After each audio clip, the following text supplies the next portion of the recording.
മാവ് കലക്കി എണ്ണയിലൊന്നും മുക്കി പൊരിക്കാതെ എളുപ്പത്തിലൊരു പഴം നിറച്ചതിൻ്റെ റെസിപ്പി നോക്കാം. ഈസിയാണ് ഉണ്ടാക്കാൻ, അതുപോലെ തന്നെ നല്ല ടേസ്റ്റാണ് കഴിക്കാൻ. അതിനായിട്ട് പാനിലേക്ക് 1 ടേബിൾ സ്പൂൺ നെയ്യ് ഇട്ടിട്ട് ഒന്ന് മെൽറ്റ് ആകുമ്പോൾ കുറച്ച് അണ്ടിപ്പരിപ്പ് ചേർത്തിട്ടൊന്ന് റോസ്റ്റ് ആക്കി എടുക്കാം. ചെറുതായിട്ട് റോസ്റ്റ് ആയി വരുന്ന സമയത്ത് ഇതിലേക്ക് കിസ്മിസ് കൂടി ചേർത്തിട്ട് ഒന്ന് റോസ്റ്റ് ആക്കാം. ഇതിലേക്ക് പിന്നെ 1 കപ്പ് ചെരുവിയ തേങ്ങ കൂടി ചേർത്തിട്ട് നന്നായിട്ടൊന്ന് ഡ്രൈ ആയി വരുന്ന സമയത്ത് മധുരത്തിനായിട്ട് 4 ടേബിൾ സ്പൂൺ പഞ്ചസാരയാണ് ചേർത്തിട്ടുള്ളത്. പഞ്ചസാര ഒന്ന് മെൽറ്റ് ആയിട്ട് വന്നാൽ ഇതിലേക്ക് 1 കോഴിമുട്ട കൂടി ചേർത്തിട്ട് ഫ്ലെയിം കൂട്ടി വെച്ചിട്ട് നന്നായിട്ടൊന്ന് വേവിച്ചെടുക്കാം. മുട്ട ചേർത്തിട്ട് നന്നായിട്ടൊന്ന് ഡ്രൈ ആക്കി എടുത്താൽ ഇതിലേക്ക് 1/2 ടീസ്പൂൺ ഏലക്കാപ്പൊടി കൂടി ചേർത്തിട്ട് വീണ്ടും നന്നായിട്ടൊന്ന് മിക്സ് ആക്കി എടുത്തതിന് ശേഷം ഫ്ലെയിം ഓഫ് ചെയ്യാം. ഇനി ഞാനിവിടെ ഇതുപോലെ ചെറിയ സൈസിലുള്ള ഒരു 5 പഴമാണ് എടുത്തിട്ടുള്ളത്. വലിയ പഴമാണെങ്കിൽ 2ആയിട്ട് കട്ട് ചെയ്തിട്ട് ഇതുപോലെ സെൻറ്ററിലൂടെ ഒരു കട്ട് ഇട്ട് കൊടുക്കാം.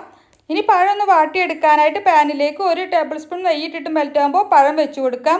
എന്നിട്ട് മീഡിയം ഫ്ലെയിമിലിട്ടിട്ട് അടച്ച് വെച്ചിട്ട് ഒരു 3-4 മിനിറ്റ് കഴിഞ്ഞതിന് ശേഷം നമുക്ക് മറിച്ചിട്ട് കൊടുക്കാം. വീണ്ടും അടച്ച് വെച്ച് വേവിക്കാം. ഉൾഭാഗം ഒന്ന് വെന്ത് കിട്ടാൻ വേണ്ടിയിട്ടാണ് നമ്മൾ ഇതുപോലെ അടച്ച് വെച്ച് വേവിക്കുന്നത്.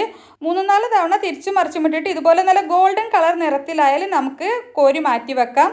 ഇനി നമുക്ക് ആദ്യം ഫില്ല് ചെയ്ത് വെച്ചിട്ടുള്ള ഫില്ലിങ് നമ്മൾ കട്ട് ചെയ്ത് വെച്ചിട്ടുള്ള ആ ഗ്യാപ്പിലേക്ക് നിറച്ച് കൊടുക്കാം. കൈ വെച്ച് നന്നായിട്ട് പ്രസ് ചെയ്തിട്ട് പഴം പൊട്ടിപ്പോവാത്ത രീതിയിൽ ഇതുപോലെ നിറച്ചെടുക്കാം. അടിപൊളി ടേസ്റ്റാണ്. വൈകുന്നേരമൊക്കെ നമുക്ക് എളുപ്പത്തിൽ ഉണ്ടാക്കാൻ പറ്റിയിട്ടുള്ള നല്ല ടേസ്റ്റി ആയിട്ടുള്ള പഴം നിറച്ചതാണ്. ട്രൈ ചെയ്ത് നോക്കണേ.